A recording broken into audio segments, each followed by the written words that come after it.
Hello, everyone, and welcome to Money, a podcast devoted to all things money, how to get it, how to grow it, and how to keep it.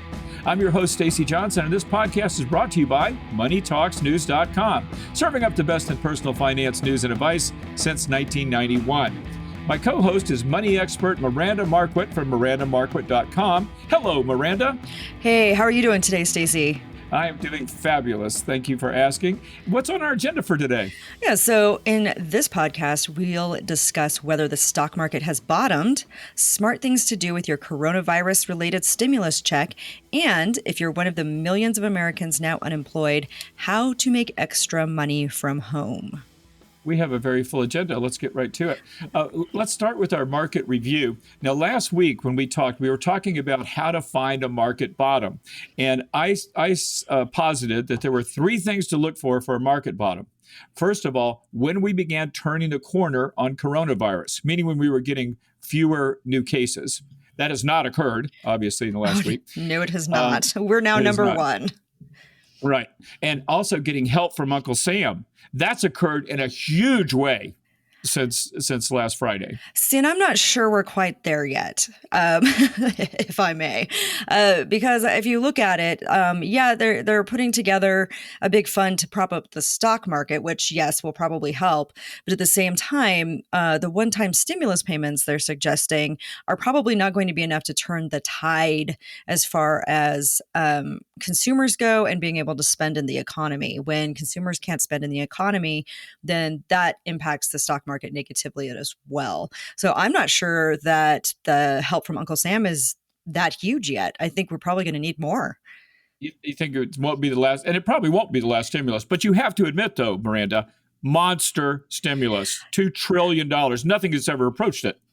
I guess that's true. I'll concede that it's fairly big, but it's probably still not. We're still probably going to need more, and we probably have not seen the end of it. Right. And the third thing I mentioned that investors should look for is what I called capitulation. It means it just seems like it can't get any worse. That investor sentiment could not be more negative. No one's going anywhere near the stock market. That actually has not occurred either. I mean, there's people who've been buying this market all the way down. Oh yeah. And it's definitely we have not reached that yet. People are still going for it. Yeah, and so of these three things, again, turning the corner on coronavirus.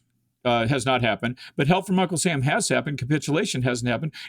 So in other words, this market should not have gone up. So what did the market do to make me look like an idiot? It went up 20% this week. Now it's not closed yet today. It's down about 500 points, I think. Yeah, about 400 right now.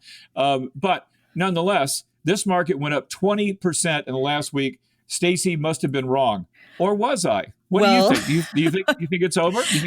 No. Well, no. If you look at some of the historical trends, if you look at, one of the big things was, I want to say, in the 30s, in the middle of the Depression, there was actually a point where the market gained 60% before falling off a cliff again. So you had that issue. We also saw something similar to this in the most recent Great Recession. Everybody talks about, oh my gosh, the big crash of 2008. Yeah, but we saw a few gains following that, but the market bottom was 2009, 2010. Mm-hmm. So in other words, the market could go back down. We're not done yet. Well, maybe we might be. I mean, I don't know. To be honest with you, I'm going to give it like a 50-50. I mean, I think it's possible the market doesn't revisit those lows, but I think it's possible that it will. You're such an optimist. Well, I don't know that it's going to go as low as like 2010. I don't know that we're going to get down to that point, but I still definitely think that we've got some room to fall. I don't know that we're going to go all the way down to we were down below 7,000 at one point. Oh, no, I didn't mean that. Yeah. If it's going to go back down to where it was last week. That's what I meant. Yeah. No, I think it might. Yeah. But I think it might too. You're being optimistic. That's cool. Are you familiar with a dead cat bounce, that term? Yeah. And I think that's what we saw earlier this week. Yeah, it could be. And for those not informed on this, dead cat bounce refers to the fact that even a dead cat will bounce if it's thrown down hard enough. So when the market gets really creamed, it often will have a pop like it did this week. Now, it could be that last Friday's lows were the lows we're going to see for this cycle, but I would ask people to be aware that it's possible that the market could go back down, retest those lows, and we'll see. In other words, the bottom line is the fat lady hasn't sung yet. it's still possible that we could see some lows. So it's still possible I could be right on my three things to look for a market bottom. We'll see. But now what you have advocated, Miranda, is to hell with it. You just buy every now and then into the market. You average in, Right. you Yeah. dollar cost average, and you make money over time, right? Yeah, exactly. I'm still my dollar cost averaging schedule for my IRA, for my travel fund, for my long-term emergency savings, still on track. I do have some cash in reserve that if, something looks really interesting, if things get really icky, I can buy extra. But it's not, yeah, it's just one of those things where I just sort of, rather than trying to figure out where the market bottom is, when things pass a certain point, I say, okay, that's good enough for me to put extra money in. That makes sense. Yeah. Now, I personally, I do both. I buy an S&P 500 index fund, but I also like to buy individual stocks. I was a stockbroker. Gosh, I don't even want to say this out loud. 1981 to 1991, I was a stockbroker. So I've always, for me, picking stocks is kind of a hobby. So, and that's why I'm kind of looking at a place to get into the market here. For the average investor who's going into the S&P 500 and doing what Miranda does, which makes absolutely the most sense, these machinations of the market don't really matter all that much. Just keep on keeping on. You're going to be fine on the other side of this, wherever it comes.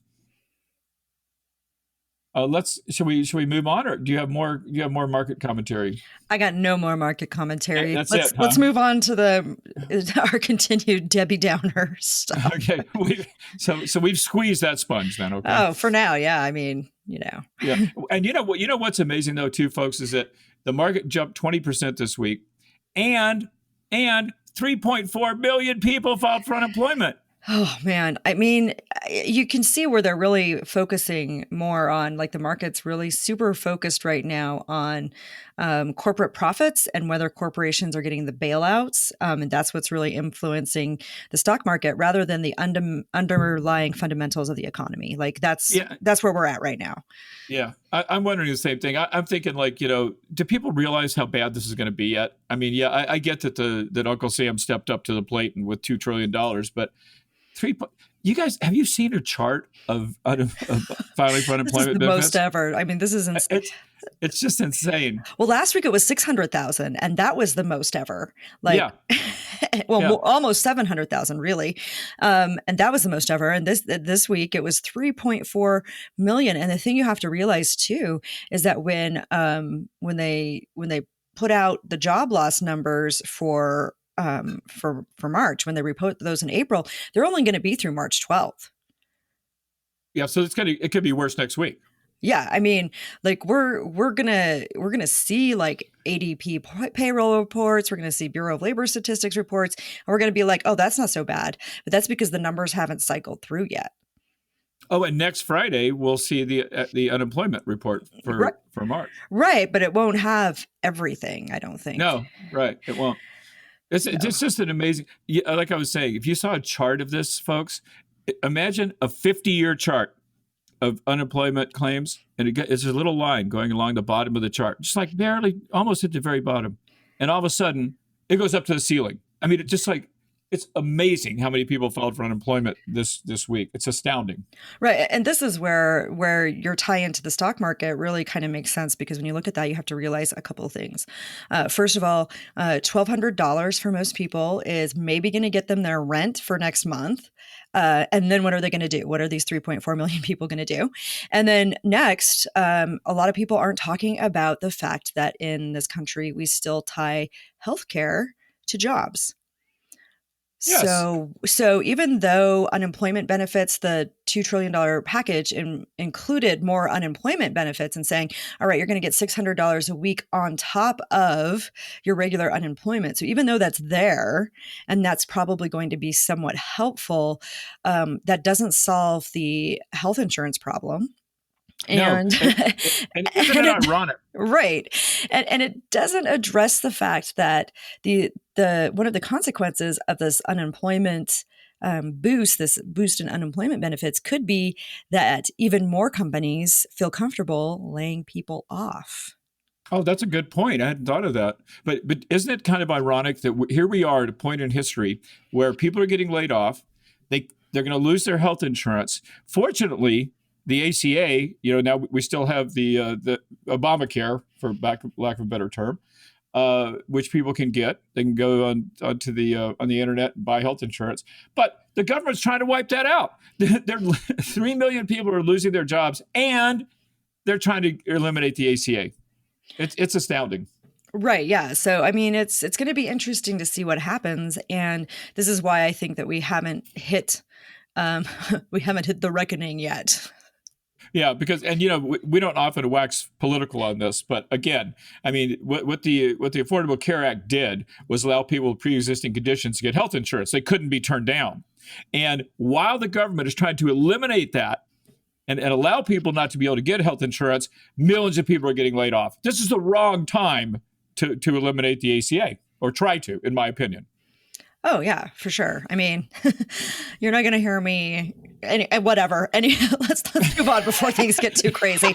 Let's move on to the stimulus checks. Let's do that now. Let's talk about the stimulus checks. Miranda and I have never talked politics, but I suspect we may be on the same page on several things. We could be. Well, let's talk about these stimulus checks. You mentioned it in passing a moment ago. Exactly what are people going to get from this stimulus bill? Right. So what's going to happen is, well, first of all, taxpayers, you've got to have a taxpayer identification number.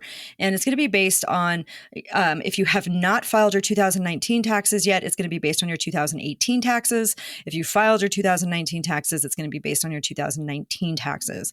So these stimulus checks are going to offer you $1,200 up to $1,200 per taxpayer and up to $500 per child. Now, there are income limits. There's a means test on this. So it's going to be based on your adjusted gross income on your filed tax returns in either, like I said, 2018 or 2019. And whoa, yeah. So I know it's already a lot of word salad here, but basically, if your AGI is, once your AGI hits $75,000, it starts to phase out. And once your AGI hits $99,000, you get zero. So if you make more than $99,000 a year, if your AGI on your tax return was $99,000 a year, you're not going to get a stimulus. And those numbers are doubled for married couples filing a joint return, right? Yes. And those numbers are doubled for married couples filing a joint return. So that's something to keep in mind, because that's going to affect it. The Washington Post actually has a cool little calculator that can help you figure out, what your likely stimulus will be. So you could just go to Google and put in stimulus check calculator and probably come up with something if you don't have a membership to the Washington Post. Yeah, definitely. And you can, but you're going to have to look at your AGI line, because that's different than your total income, and that's different than your taxable income. So if your taxable income is lower, so for instance, my taxable income is below that $75,000 mark, but my AGI, my adjusted gross income, is not. My adjusted gross income is above that. And so I actually have been I'm in the phase out range. And while I will probably get a stimulus check, it's not going to be for the maximum amount. Interesting. Now, here's something else important. When are these checks going to arrive? So, always fun, always a good question when you're talking about millions of people, but they're supposed to start arriving within the next couple of weeks. Now, if you use direct deposit to get your tax refund, then you should also be getting your stimulus money put into that same account. Now, if you don't have an account, like I don't, because I owe money, so I don't have a direct deposit account on my tax return, I will be getting a check, and it could be June before I see my stimulus check. So it just sort of depends. Yeah, it just sort of depends. I mean, they're hoping to have them all out in April and May, and I'm just being realistic and saying maybe I'll get mine in June. So in other words, the government is saying, don't worry, the check's in the mail. Exactly. Well, I'm sorry that's going to happen, especially for those people who need it. But the good news, though, is if you do have direct deposit, you may be getting it fairly soon. Yes. Now, how should we spend our stimulus checks? So obviously, one way, hopefully you're not having to use this to literally put food on the table. Miranda. No, thank heavens. I don't have to worry about that. But that's obviously number one. If you need it to live, that's why it's being sent to you in the first place. If you need to pay your rent, your utilities, or simply to buy toilet paper, should you find any, then that's what that check is for. But what if you don't immediately need it? What else could we be doing with it? So one of the things I'm actually going to be doing with mine when it arrives is I plan to use it for small businesses in my community. So even if I don't get my check until later for a couple of months and this is all blown over, many small businesses in my community will still be in recovery mode. It's amazing the hit that stay-at-home order, something like this, can have on small businesses, especially like restaurants and small like boutique shops. And so I actually plan on spending mine in my Good. community. So That's awesome. I actually, because it's not money I need. So I am hoping that I can just use the money and find some small businesses that need a little extra support and work on that. Yeah, that's obviously the best thing you could possibly do, and that literally goes to the purpose of these checks. Obviously, the first purpose being to keep you alive, but the secondary purpose being to stimulate the economy and keep your neighbors employed. So that is a great thing to do. Now, I've got some things on my list that probably aren't as noble, and now I kind of feel like a schmuck bringing them up. But I was going to suggest, perhaps paying down debt. I mean, if you've got a 28% interest credit card, then paying down that credit card is like earning 20% with no risk and no taxes. I mean, that's a great way to spend any additional money that you get, but it doesn't stimulate the economy, does it? So. No, but at the same time, I mean, part of good financial stewardship is making sure, they always talk about the airplane analogy where you put your mask on first before you put on somebody else's mask.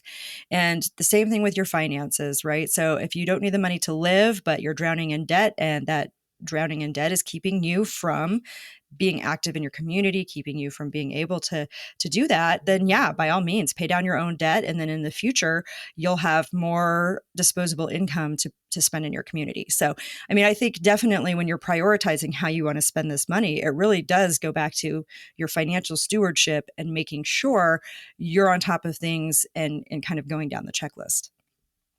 True. Absolutely true. And another thing you could do too is you could invest the money, especially if you're listening to me and you think the market might go lower, it might be a good time to jump into the market. But spending it on local businesses is a great way. Wait a minute though, I'll outclass you right here. Donating it. Oh, there it Donating is. it There it rather. is. So normally I would be like, yeah, I'm going to donate it, but I actually have kept up my donations and have made a few extra donations during this time. So I feel like I've got that covered. Virtue So signaling on. so even when I try to outclass you, you become like an angel. I mean, like you're like, oh, I'm going to spend it on my local business. Oh, and by the way, I haven't let go of my charity. Okay, I do my charity donations as well. Well, and honestly, I just actually spoke with somebody like our local food basket is dialing back and saying if you are immunocompromised, if you're over 65, if you're at a higher risk, right? Because it's an essential service, so it's still going to be open. But if you're at a higher risk for coronavirus, they're actually not allowing you to volunteer. And I don't usually volunteer my time. I usually just throw money at the problem.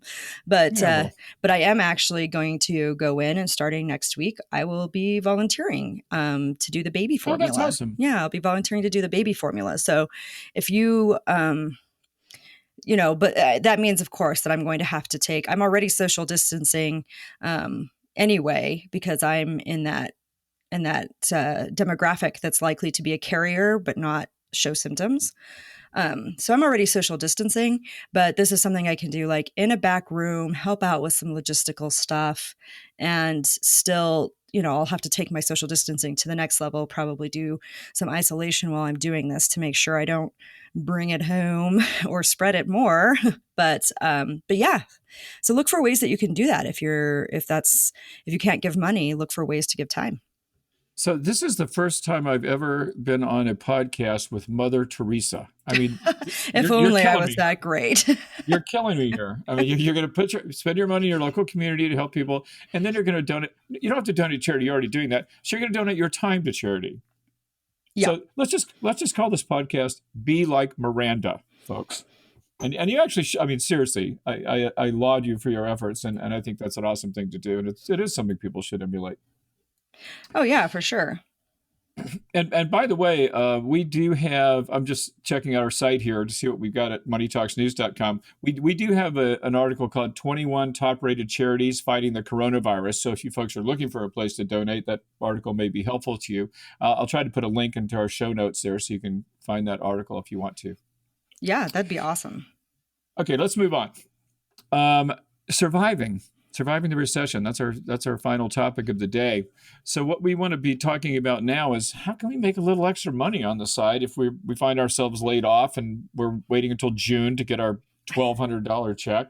What can we do to make a little extra money now? Yeah, so I think, I mean, you have a really great post on Money Talks News about 107 easy ways to make extra money.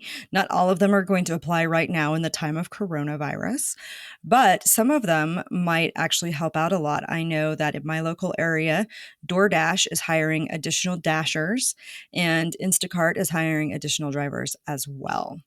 So DoorDash is delivering groceries. DoorDash is delivering restaurants, so Oh, it's okay. it's restaurant Okay. delivery. Most so if you're under a stay-at-home order or something like that, many restaurants are still allowed to provide delivery or takeout, and so there's been an increase in delivery, and so DoorDash is hiring extra drivers to meet that demand, and then Instacart is grocery deliveries.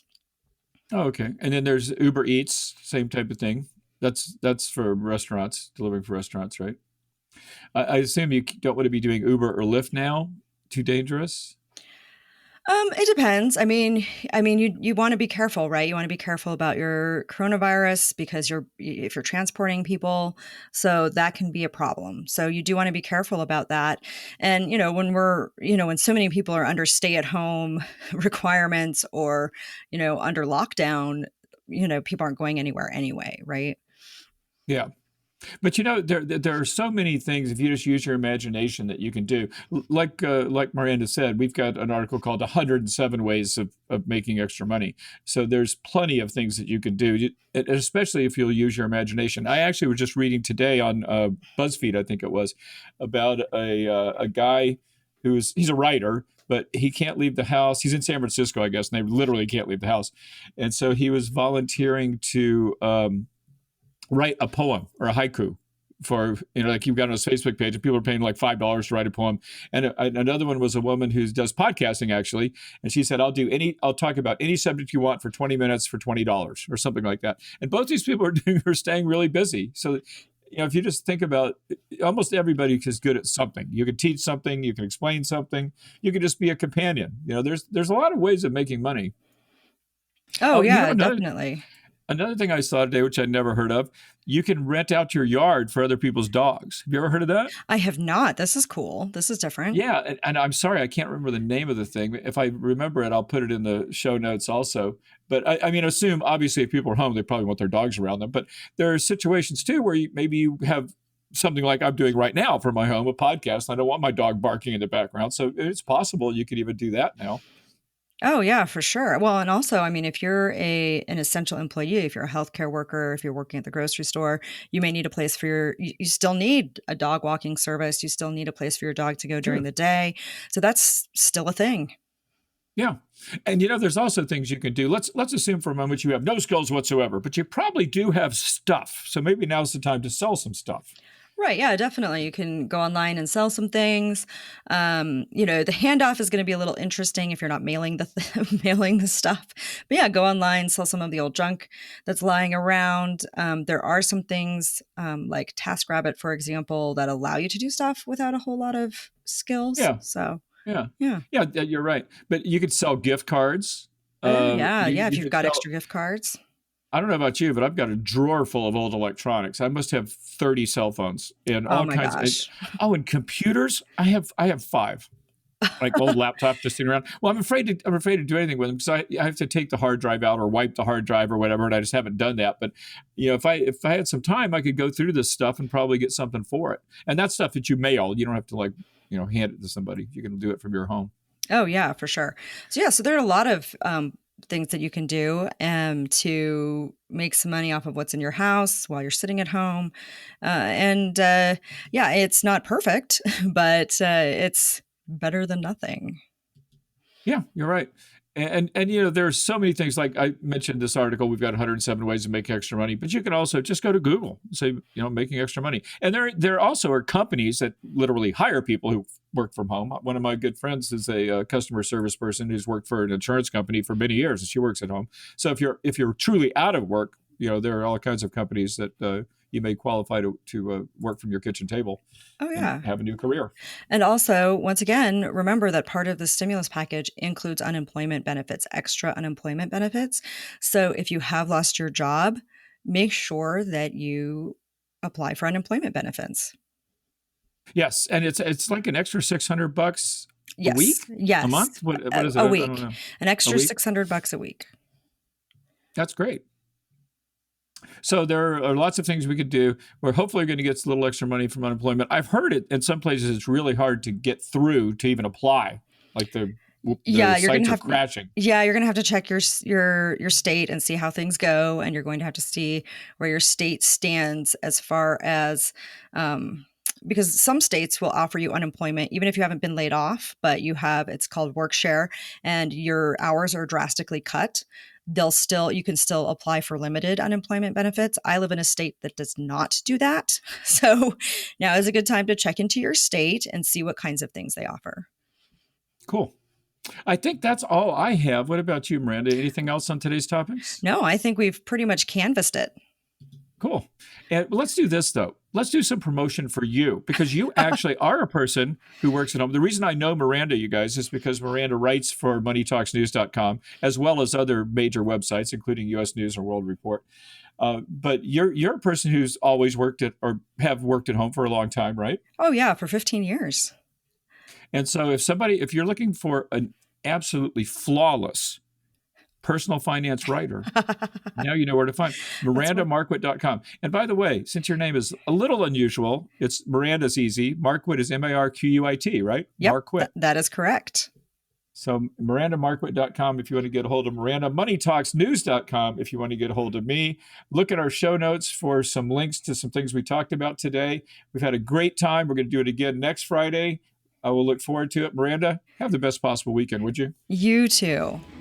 And the same to all you folks out there. Thanks again for listening. I'm Stacy Johnson, and this is Your Money Podcast. And I'm sorry, go ahead, Miranda. Oh, I was just going to say, and I'm Miranda Marquit. And I stepped on you. I'm horrible. Next week, I'll do better. Okay, no worries. Okay, bye, everyone.